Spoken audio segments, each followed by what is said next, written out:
Welcome to Millennium News 24/7 Daily Local News Update. I'm with you, Jasmine McTague, here live from Jersey City, New Jersey, watching the news headlines. Now, the details at this time. Our first story. In Bihar's opinion, Biden is also struggling because the media is not portraying him as a winner. She cited two NPR headlines reporting similar U.S. job growth under Biden and Trump. The Biden headlines called this news a bust, while the Trump headlines herald a job market surge. They are minimizing what he is doing, Behar continued. I don't care if the president has charisma. Joe Biden doesn't have it. He's a good manager, though. She added that she believes Americans will eventually understand that if Republicans take control of this country again, we are done as a country.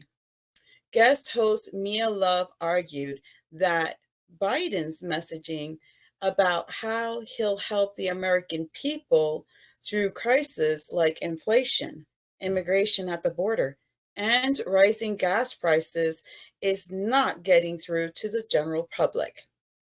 Sarah Hines agreed, noting that while she's a Biden fan, and understands that he inherited plenty of national issues coming into office, I see why his polling numbers are falling. People that are dialed in and know these issues can understand where Mitch McConnell's are at fault and where the Senate isn't passing things, she said. Sadly, the buck stops here, but I still believe he can change things. Now, for story two. A 12-year-old boy was killed and a woman was wounded in a shooting that led to a 9-year-old girl being struck by a stray bullet in Wilmington Monday afternoon, police said. The shooting was first reported as two separate incidents that happened close to each other, but authorities later concluded that the shooting occurred on East Denny Street near Wellington Park Elementary School. Los Angeles police and firefighters responded to the scene near the school shortly before 5 p.m., where the 9-year-old girl was shot, according to the LAFD. Police said the girl suffered critical injuries.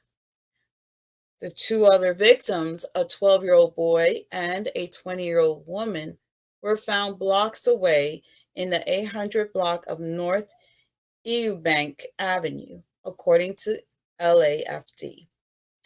The fire department said that the boy was in critical condition when he was transported to the hospital, but he later died from his injuries. The woman is in critical condition. Police said the woman and the boy were in a Dodge Durango in the 1500 block of East Denny Street when at least two suspects approached the vehicle and opened fire on them, leaving the SUV riddled with bullets. The woman was able to drive to the 800 block of North Eubank Ave after the shooting. She then called 911 for help. The 9-year-old girl, a fourth grade student, was taking part in an after school program and playing on the playground when she was struck by the stray bullet. Further details regarding the suspects have not been released, except that they possibly fled in a vehicle. No motives for the shooting has been determined. More police officers will be at the school and counselors will be available to students Tuesday. Now for story 3. Detroit police are working to determine who killed an 88-year-old great grandfather and his 61-year-old son. Both of them are veterans. I am really just in shock. It seems like a nightmare. No one can believe it. Nataliano Whitley II said. His dad and grandfather, Nataliano Whitley I and William Whitley, lived on the Frederick Street just off East Grand Boulevard in Detroit. Detroit firefighters responded to their house just before 6 a.m. Tuesday.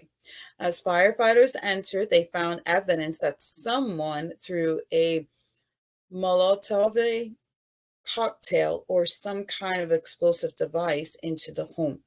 They searched for people and found the two men upstairs shot multiple times. Nataliano Whitley II said his dad would have turned 62 on Christmas and has worked at Ford Motor Company in the Dearborn for almost 30 years. Nataliano Whitley I was a family man who lived with his father, William Whitley, to help care for him. We love Michigan, and I just spoke to him Saturday after they won the football game. We talked about that on the phone, and that was the last conversation I had with him, Nataliano Whitley II said of his dad.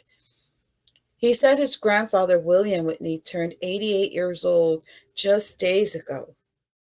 My grandfather was a great man all around, and he did not deserve to lose his life like this, Nataliano Whitley II said. He is wondering who would kill two men who both served our country. He's also wondering who would kill these family men loved by their children and grandchildren. A monster. A monster that needs to be brought to justice. We don't need these kinds of people walking around. Why? What did you get from this? Said Nataliano Whitley II. Detroit police told WXYZ that they do not have any suspects in custody. Investigators are asking for the public's help, as is the family. Now, for story 4. A Houston hip hop legend known for lyrics about cars and highway driving almost lost his life Monday on I-10. Little Troy, who now works as a truck driver, was able to pull over and get out of his big rig before flames burned through the cab near the Fry Road exit. Lil Troy spoke only with ABC 13 about what happened. Back in 1999, the rapper had a hit with Wanna Be a Baller, but now he's traded his Impala for an 18-wheeler. He owns Berklet Trucking Company in Missouri City and was on his way home from Arkansas when he spotted smoke under the hood. I think God had a better plan for me, he said. Little Troy came to the conclusion after walking away from the flames and smoke that tore through the 18-wheeler he bought for his trucking company just 2 months ago. Life after music, doing something different, my second journey in life, something different I can do, said little Troy. That journey almost ended Monday on I-10. Right before I got ready to exit, I started to see fire and flames coming up from the hood.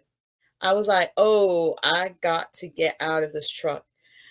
You know what I'm saying? It's fire. Everything he had was destroyed except for his glasses, his keys, and his phone. He used his phone to document what happened when firefighters showed up. It took them a while to put the fire out. While they were there, it went boom again. So I thank God for the fire department, little Troy said. They came and made sure nobody else got injured at the same time. Now safe at home, little Troy said that the near death experience put everything in perspective. I started thinking about my family and worrying about how they need me. It's not my time to go right now, he said, despite how close he came to the flames. Little Troy said he's ready to go back out on the road doing what he always said he enjoys. If you notice, I hit the highway making money the flyway. You know what I'm saying. Truck driving is the new way, he said. Investigators are working to determine how the fire started. Little Troy is also working with his insurance company to replace the truck. And now, a short break from the Daily English News, Millennium News 24/7. Stay tuned. Millennium TV, bridging communities worldwide. We broadcast diverse international content from Europe, Asia, Africa, and now right here in the USA. Watch us via Roku on your smart TV. Submit your own content to 1530entertainmentllc@gmail.com. Download the Millennium TV app from the App Store to stream our shows anywhere, anytime. Millennium TV.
Welcome back to Millennium News 24/7 Daily Local News Update.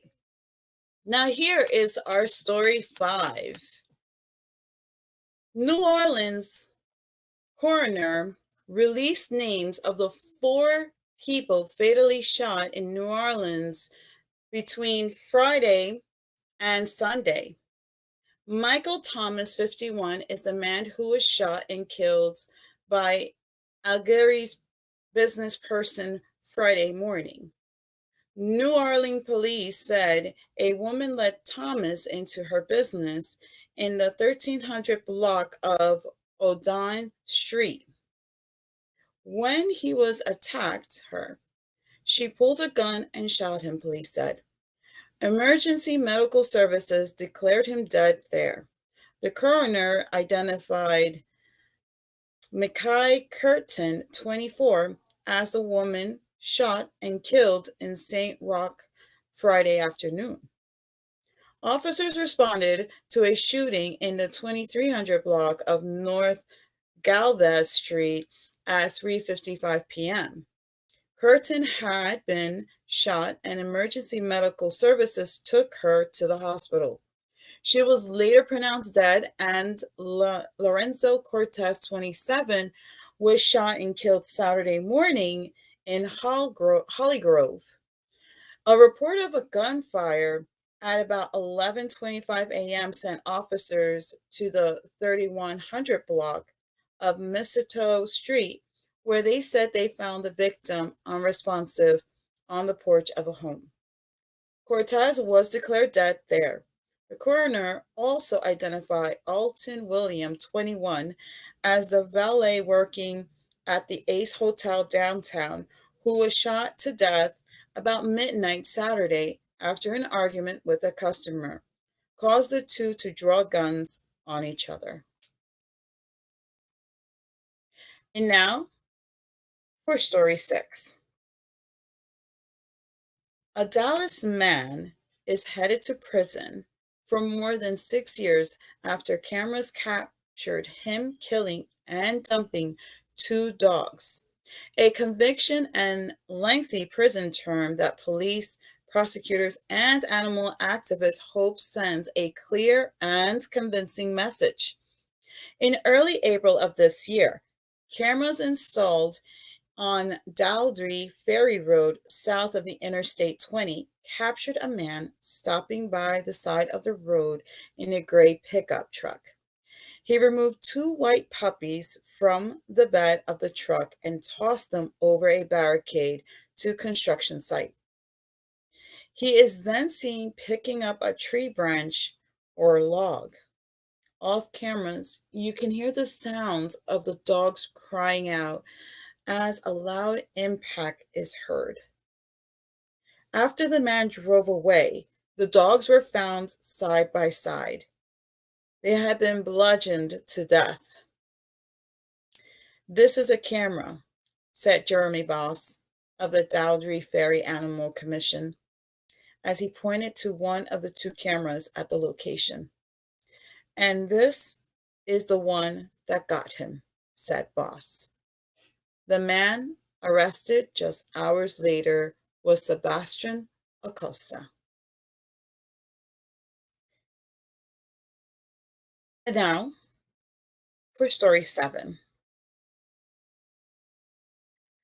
Federal prison officials release Evans landscaping owner Doug Evans from Ashland Federal Correctional Institution and sent him back to Cincinnati on December 2nd after he served 6 months of his 21-month sentence for minority contracting fraud.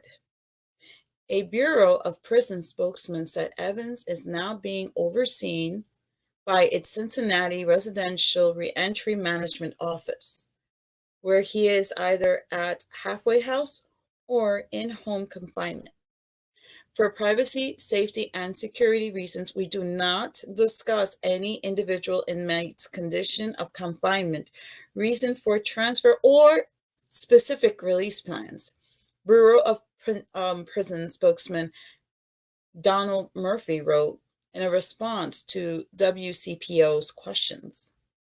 Mr. Evans' projected release date from custody is November 29th, 2022, via good conduct time release. As of August, the Bureau of Prison has transferred more than 30,000 eligible inmates to home confinement in the wake of the COVID-19 pandemic. This comes under the emergency authority exercised by the U.S. Attorney General's office through the CARES Act to stop the spread of COVID in prison. Meanwhile, former Cincinnati City Councilwoman Tamaya Denard, who reported to prison 3 days before Evans on June 1st to serve an 18-month sentence for public corruption, is still at federal prison camp in Alderson, West Virginia, according to the Bureau of Prisons website. It is unknown whether Denard may be a candidate for home confinement due to COVID and transferred back to Cincinnati.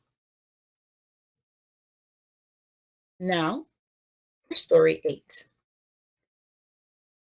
It happened at Ralph's Bar around 6:30 p.m.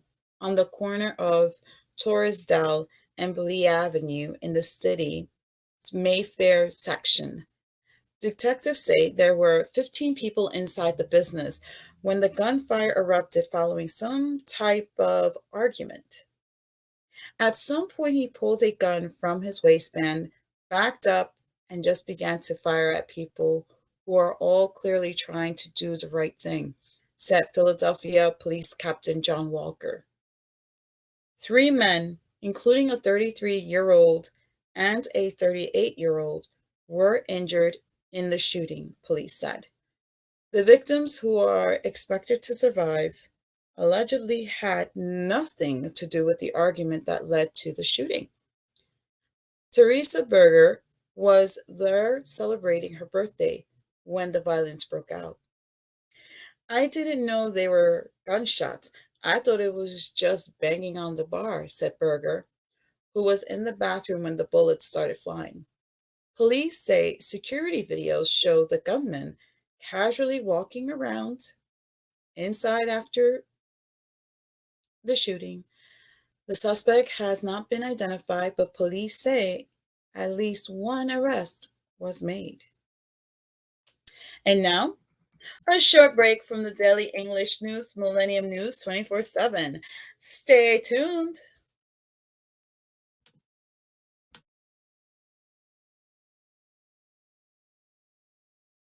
Millennium TV, bridging communities worldwide. We broadcast diverse international content from Europe, Asia, Africa, and now right here in the USA. Watch us via Roku on your smart TV. Submit your own content to 1530entertainmentllc@gmail.com. Download the Millennium TV app from the App Store to stream our shows anywhere, anytime. Millennium TV.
Welcome to Millennium News 24/7 Daily Local News Update.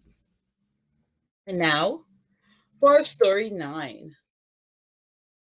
President Joe Biden and Vladimir Putin were still far apart after 2 hours of talk on escalating crisis caused by Russia's massing of tens of thousands of troops near its border with Ukraine.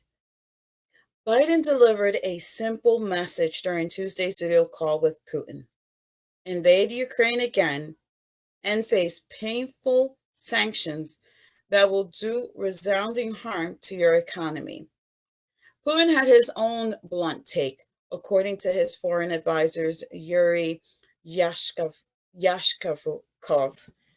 telling the U.S. president that the Russian troops are on their own territory and that they're not threatened and they don't threaten anyone. With no immediate breakthrough to ease tensions on the Ukraine question, the U.S. emphasized a need for diplomacy and de-escalations while ensuring stern threats to Russia about the high cost of a military excursion.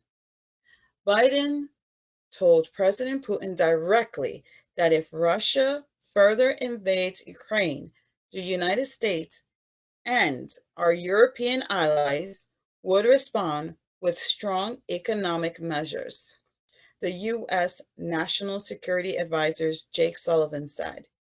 He added that Biden said the U.S. would also provide additional defense materials to Ukrainians, and we would fortify our NATO allies on the eastern flank with additional capacities in response to such an escalations. White House officials made clear that Biden is not interested in putting the U.S. troops in harm's way defending Ukraine. But Sullivan added that potential efforts to bolster regional allies could lead to additional deployments of U.S. troops to the Eastern European NATO allies. A top U.S. envoy, Victoria Nuland, said a Russian invasion of Ukraine would also jeopardize a controversial pipeline between Russia and Germany known as Nord Stream 2. She told the Senate Foreign Relations Committee on Tuesday that if Russia invades, our expectation is that the pipeline will be suspended. Ushkov dismissed the sanctions threat during his own comments to reporters following the leaders' meeting. While the U.S. president talked about possible sanctions, our president emphasized what Russia needs, Ushkov said. Sanctions aren't something new. They have been in place for a long time and won't have any effect. He described the president's video conference as candid and businesslike, adding that they also exchange occasional jokes. And now for story 10. Olaf Scholz became Germany's ninth post-World War II chancellor Wednesday, opening a new era for the European Union most populous nation and largest economy after Angela Merkel's 16-year tenure. Scholz's government takes office with high hopes of modernizing Germany and combating climate change, but faces an immediate challenge of handling the country's toughest phase yet of the coronavirus pandemic. Lawmakers voted by 395 to 303 to elect Scholz, with 6 abstentions. A comfortable majority, though short of the 416 seats his three-party coalition holds in the 736 seats lower house.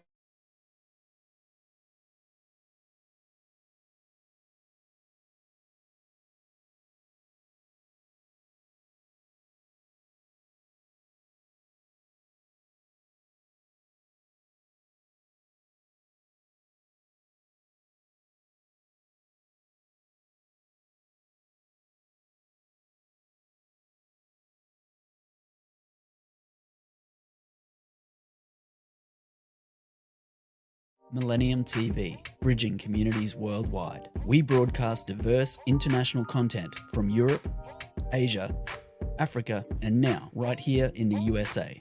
Watch us via Roku on your smart TV. Submit your own content to 1530entertainmentllc@gmail.com. Download the Millennium TV app from the App Store to stream our shows anywhere, anytime. Millennium TV.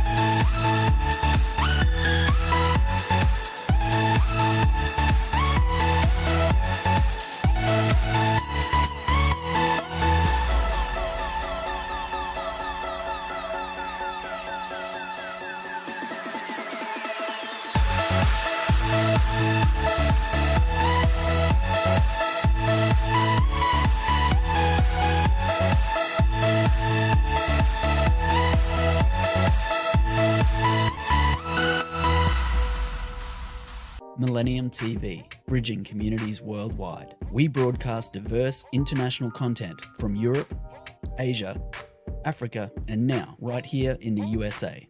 Watch us via Roku on your smart TV. Submit your own content to 1530entertainmentllc@gmail.com. Download the Millennium TV app from the App Store to stream our shows anywhere, anytime. Millennium TV.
Sorry about that, and welcome back to Millennium News 24/7. And here is the story of the hour. Now to story 10. Olaf Scholz became Germany's ninth post-World War II chancellor Wednesday, opening a new era for the European Union's most populous nation and largest economy after Angela Merkel's 16-year tenure. Scholz's government takes office with high hopes of modernizing Germany and combating climate change, but faces an immediate challenge of handling the country's toughest phase yet of the coronavirus pandemic. Lawmakers voted by 395 to 303 to elect Scholz, with 6 abstentions. A comfortable majority, though short of the 416 seats his three-party coalition holds in the 736 seats lower house of parliament. That's not unusual when chancellors are elected, and some lawmakers were out sick.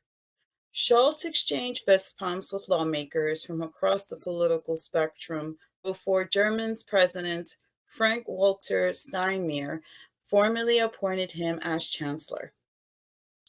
He was due to be sworn in by the Speaker of Parliament later Wednesday.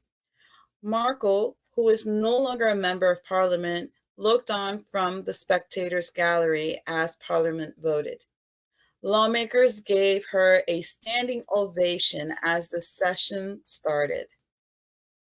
Scholz, 63, Germany's vice chancellor and finance minister since 2018, brings a wealth of experience and discipline to an untied coalition of center-left social democrats. The environmentalist Greens and the pro-business Free Democrats.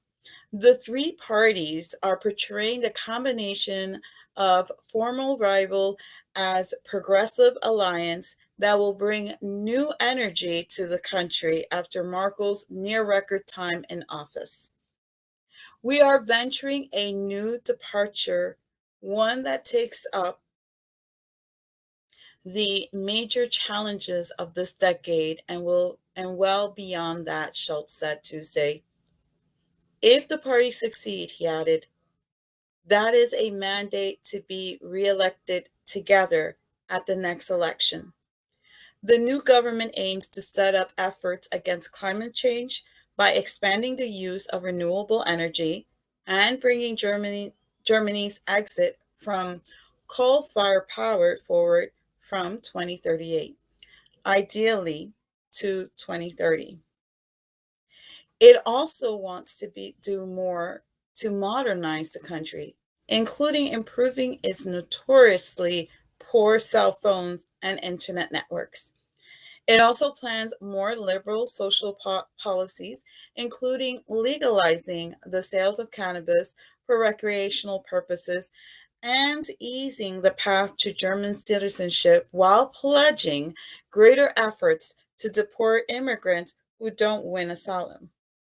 The coalition partners want to lower the voting age in national elections from 18 to 16. And now for story 11.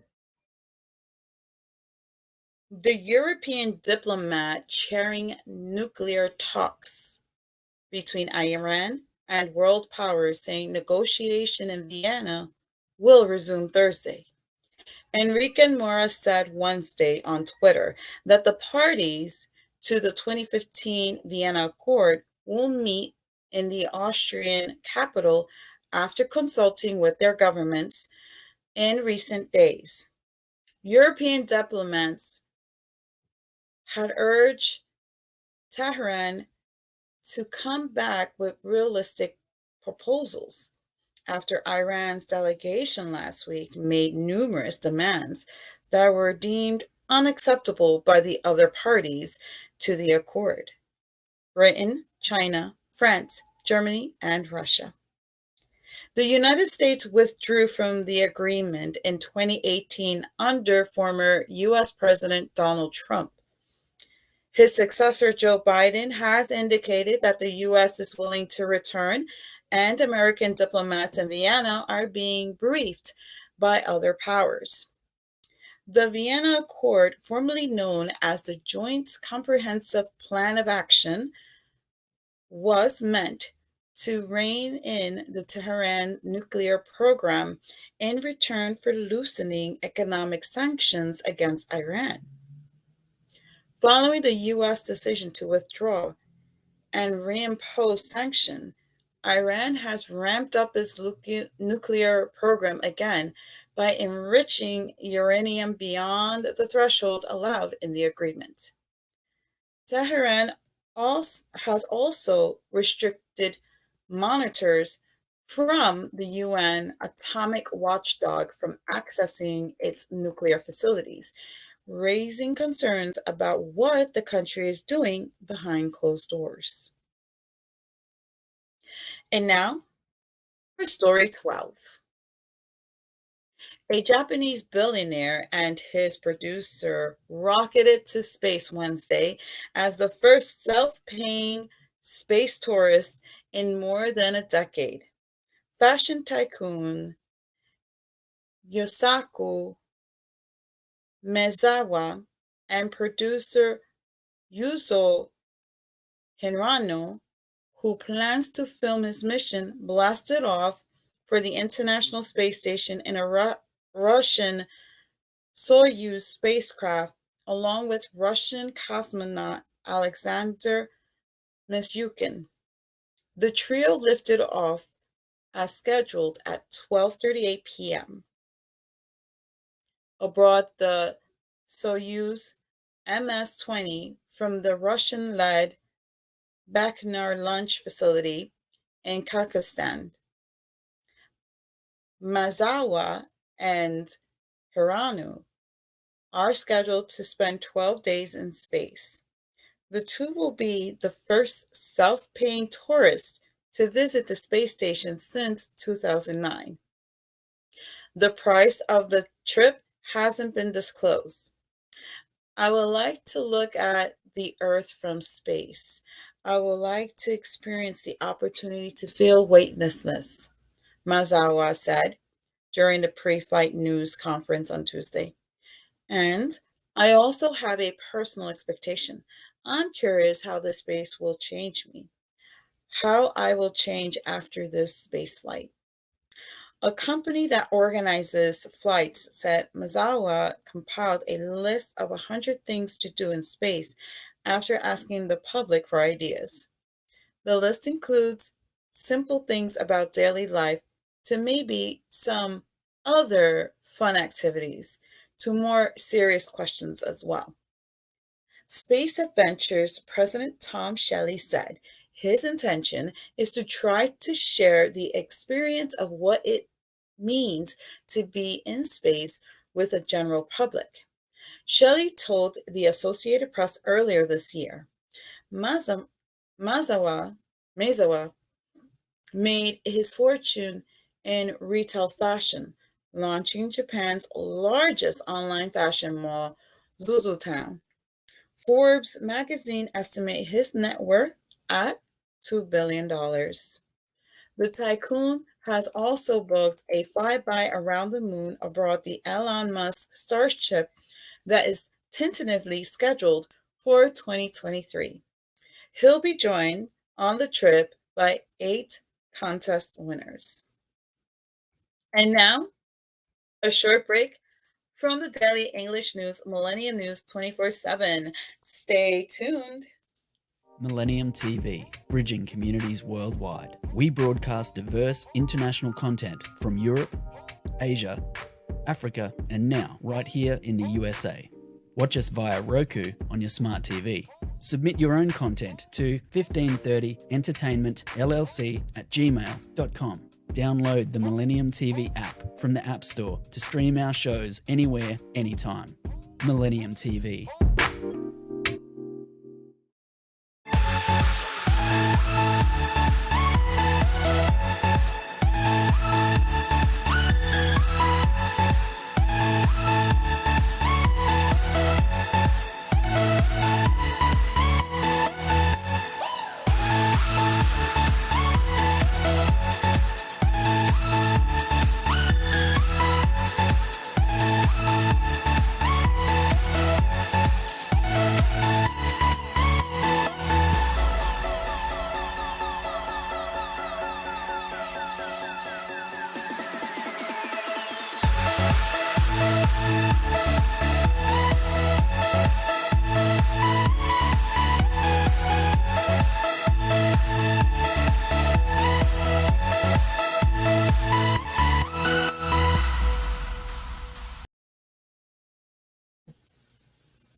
Welcome back to Millennium News 24/7 Daily Local News Update. Now, here at this time, number 13, a leaked video that shows staff members in British Prime Minister Boris Johnson's office joking about holding a lockdown breaching Christmas party is adding fuel to the allegation that the government officials flouted coronavirus rules they impose on everyone else. For days, the Prime Minister's office has been trying to rebut reports that Johnson's staff held a December 2020 office party, complete with wine, food, games, and festive gift exchange, when pandemic regulations banned most social gatherings. According to the multiple British media outlets, the party took place on December 18th, when restrictions in London prohibited most indoor gatherings, and a day before Johnson tightened the rules even further, ruling out family Christmas celebrations for millions of people. The Prime Minister's office said in response to the footage broadcasters ITV aired late Tuesday that there was a no Christmas party. COVID rules have been followed at all times. The video recorded on December 22nd, 2020 shows then Press Secretary Allegra Stratton appearing to joke about an illicit party at the Prime Minister's Downing Street office. The recording appeared to be a mock news conference held at a rehearsal for televised daily government media briefings. Another aide playing a journalist said, "I've just seen reports on Twitter that there was a Downing Street Christmas party on Friday night. Do you recognize those reports?" As laughter is heard, Stratton, the press secretary, says, "I went home and I asked colleagues, what's the answer?" Another voice can be heard saying, "It wasn't a party, it was cheese and wine." Is cheese and wine all right? It was a business meeting. A laughing Stratton says, "Thousands of people in Britain have been fined since early 2020 for breaking restrictions by holding illegal gatherings." London's Metropolitan Police Force said officers were reviewing the leaked video in relation to alleged breaches of coronavirus regulations.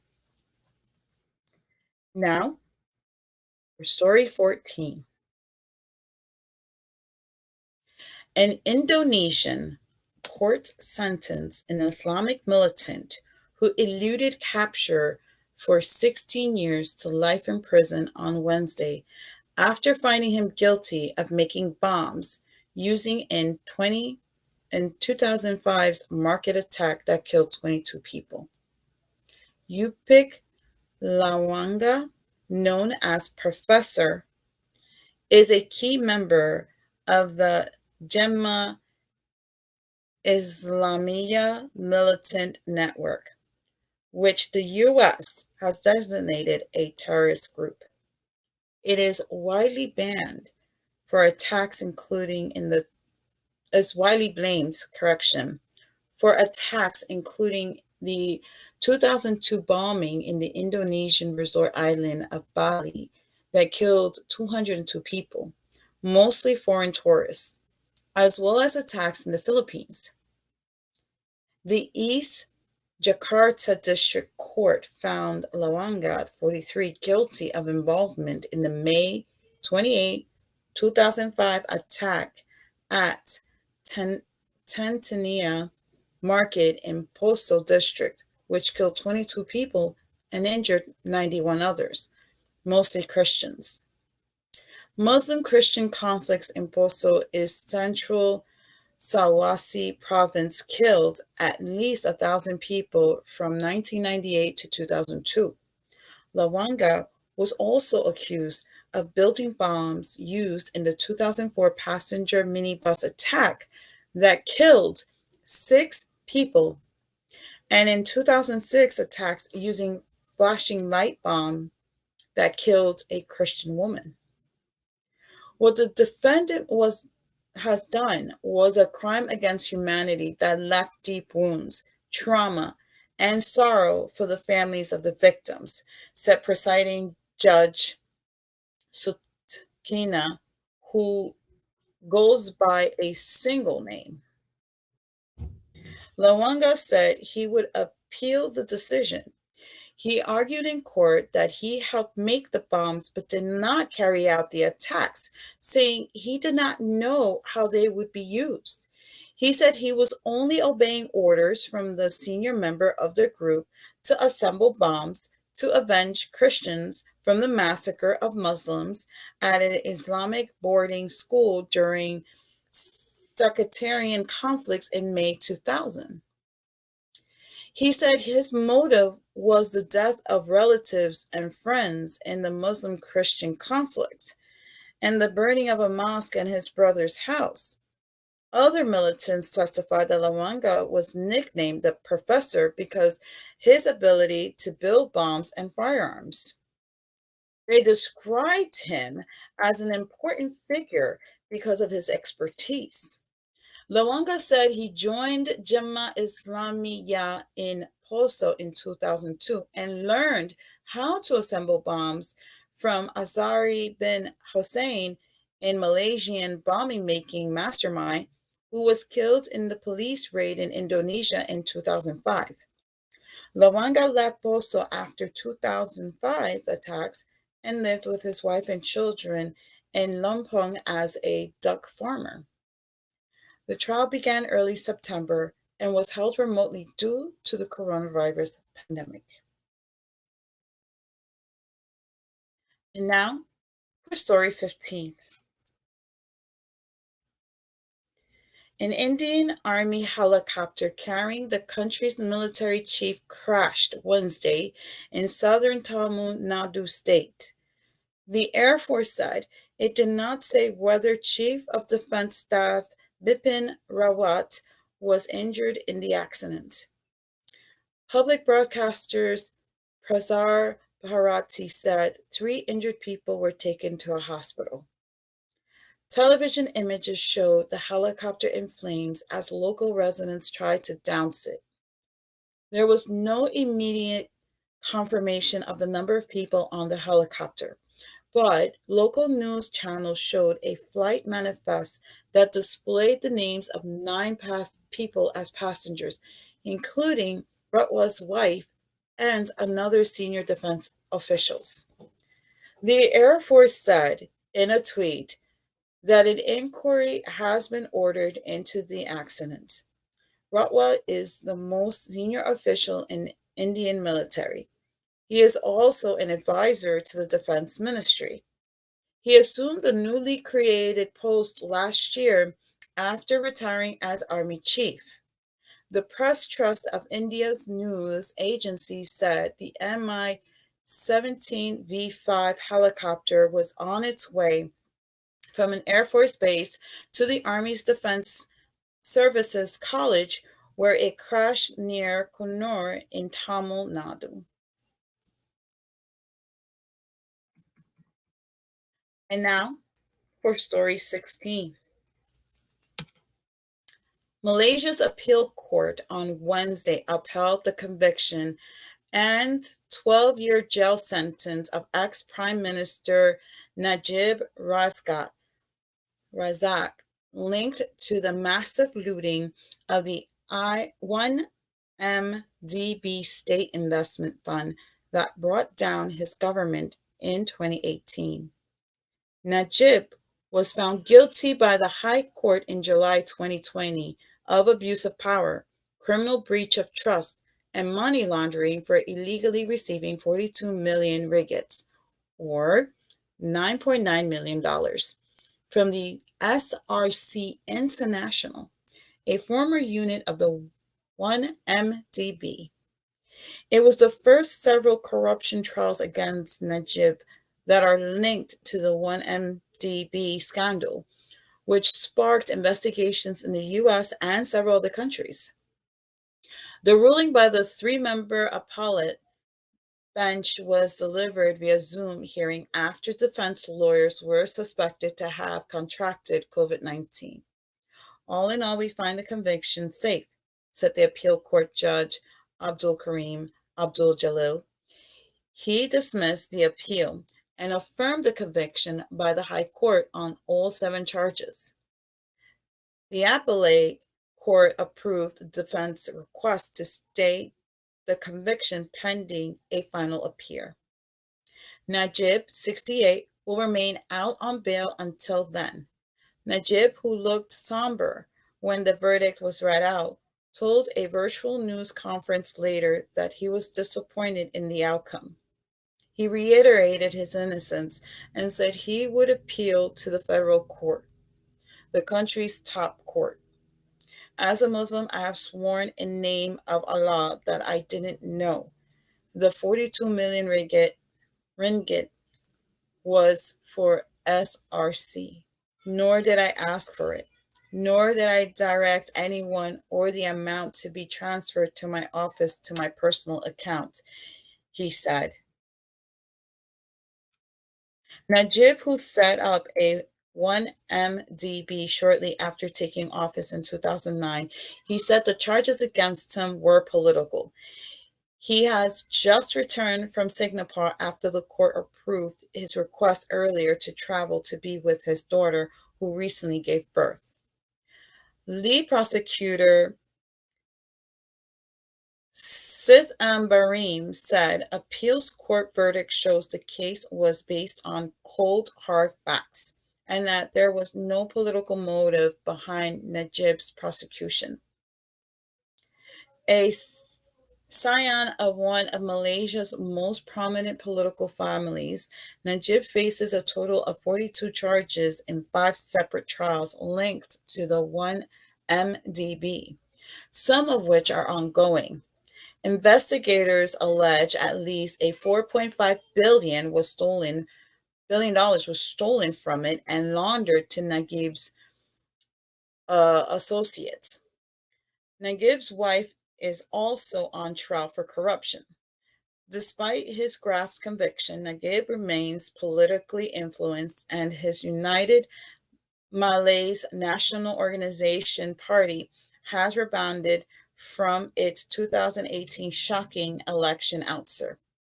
UMNO returned to government in March 2020 as part of a new coalition that took power from reformist government that won in 2018's election. In August, the UMNO took back the premiership after one of its leaders was appointed the country's new prime minister following a power struggle. And this was the daily local news update of Millennium News 24/7. Log into the latest news, all of our social networking sites, Facebook, Twitter, Instagram, TikTok, is Millennium News 24. Also, our YouTube channel is News Channel M 24. Viewers now on both networks broadcasting Androids and iOS devices, Apple TV, Roku TV, Amazon Fire TV, also all smart TV platforms. Please enjoy our entertainment and the latest news and views. Our Millennium TV app, Millennium TV USA Android, and Millennium News Google. Also, www.millenniumtv24.com. Stay with Millennium News 24, and thank you for watching.